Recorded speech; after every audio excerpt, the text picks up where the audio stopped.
Pourquoi Jésus n'a jamais existé? Aucune inscription, aucune pièce, aucun document administratif romain ou juif contemporain ne mentionne un Jésus de Nazareth qui a été crucifié pour des raisons religieuses ou messianiques.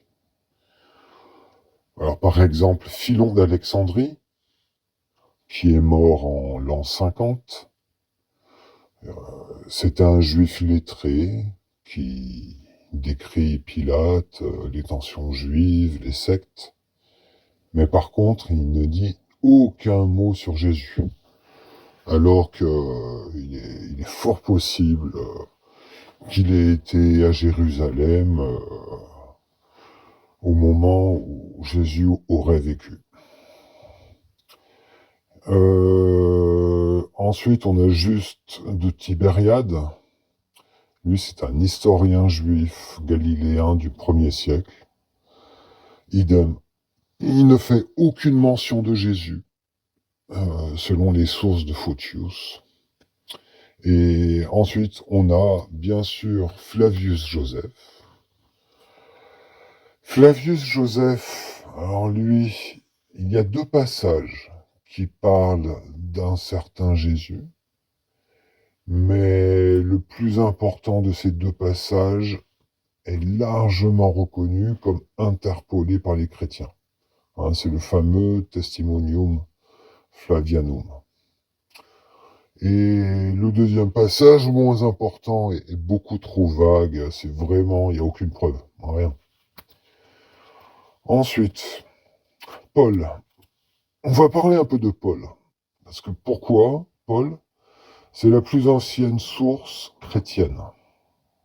Alors voilà, on estime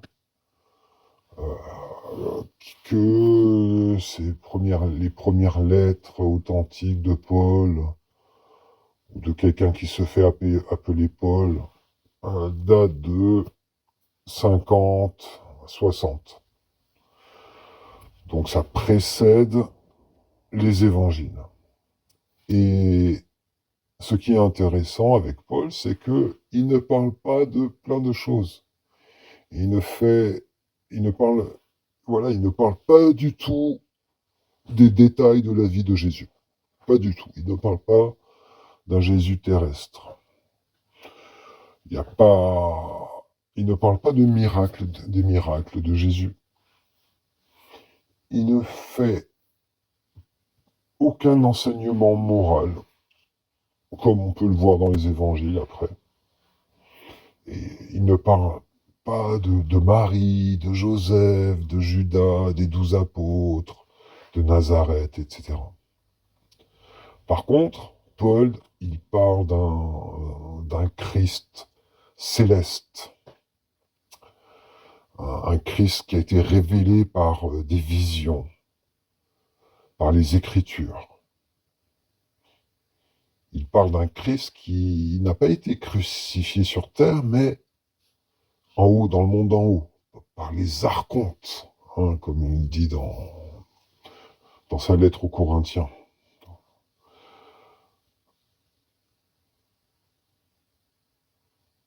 Ensuite, voilà, les archontes, c'est une expression gnostique qui désigne des forces contraires spirituelles. Alors, ça suggère que pour Paul, Jésus n'est pas un maître terrestre, mais un être surnaturel révélé par Apocalypse, par révélation. Ensuite, on a le premier évangile de Marc. Alors, certains estiment qu'il a été écrit en 70. C'est vraiment les estimations les plus basses, vraiment ce qu'il y a de plus bas comme estimation. L'évangile de Marc, c'est le premier récit narratif et construit. Et selon l'évangile de Marc, dans l'évangile de Marc, on a une construction d'un Jésus à partir de figures bibliques.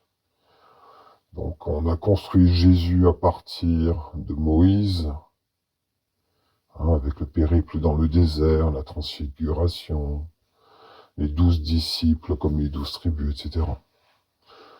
On a Jésus qui a été copié également sur Élie, avec le mont Carmel, l'ascension, le jeûne de 40 jours. On a aussi Jésus copié sur Jonas, avec les 3 jours dans le tombeau. Voilà. L'évangile de Marc suit la structure des tragédies grecques. Alors, on a beaucoup de similitudes. On voit un héros incompris, abandonné, trahi, une fin dramatique. C'est comme une sorte de pièce de théâtre. On peut lire ça un peu comme ça. Avec le secret, le secret messianique.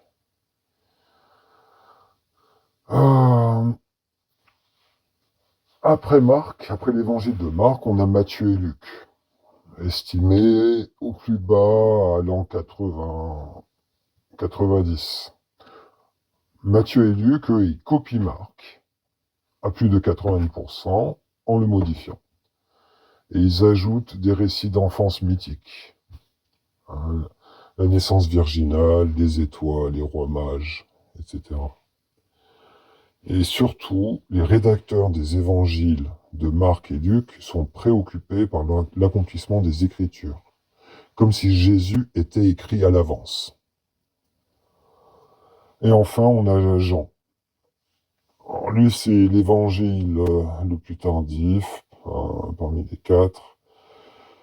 Jean, au plus bas, à nouveau, on estime qu'elle a été écrite à la fin du 1er siècle, ou en moins 95, en l'an 110 peut-être. Voilà.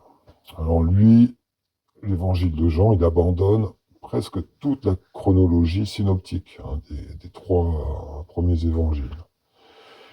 Il introduit un Jésus cosmique, un Jésus divin dès le début et qui préexiste à la création.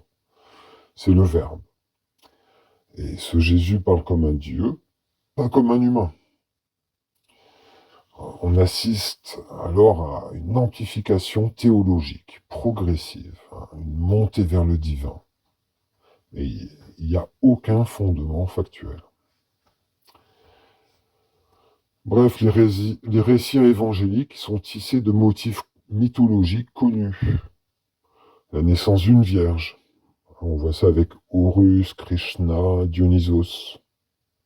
Un dieu incarné, comme Mitra, Dionysos. 12 disciples, 12 fils, comme Hélios ou Jacob. Mort et résurrection, comme Osiris, Adonis, Satis. Le repas sacré, qu'on retrouve dans les cultes à mystère. Et le baptême. Et là, ce sont les initiations rituelles en Égypte, en Inde, en Grèce. Donc tout ça, c'est des choses, c'est des motifs recyclés dans une narration juive hellénisée, qui est centrée sur un messie fictif, une création littéraire. Le Jésus des évangiles, c'est un condensé de rôles. C'est le nouveau Moïse, le nouvel Élie, le Messie davidique, le serviteur souffrant d'Isaïe, le fils de l'homme de Daniel, l'agneau de Pâques, mais aussi le sage stoïcien, le maître gnostique, etc. Il est trop parfait dans sa combinaison de figures scripturaires pour être crédible comme personnage réel. Il est trop fictif. Le Jésus des évangiles, c'est une construction littéraire, mythologique, théologique. Il est né d'une vision spirituelle, celle de Paul. Il est né d'un tissage de textes bibliques. Il est né de croyances hellénistiques et juives. Il est né de récits apocalyptiques. Il est né d'une volonté d'inventer une figure de salut universel. Surtout après la destruction du temple de Jérusalem. En conclusion, Jésus n'a jamais existé tel qu'il est connu. Le seul Messie, comme l'enseigne la nouvelle Torah, le seul Messie, c'est je suis. Et un vrai catholique croit en je suis. Un vrai catholique rejette la fiction. Un vrai catholique rejette un non-être. Un vrai catholique ne cherche pas de sauveur extérieur. Un vrai catholique est universel. Un vrai catholique trouve la lumière en lui-même. Un vrai catholique fait briller la lumière du je suis. Jésus n'a jamais existé. Il n'y a que je suis. Il n'y a que je suis. Au nom du Père, de la Mère, du Fils et de la Fille. Amen.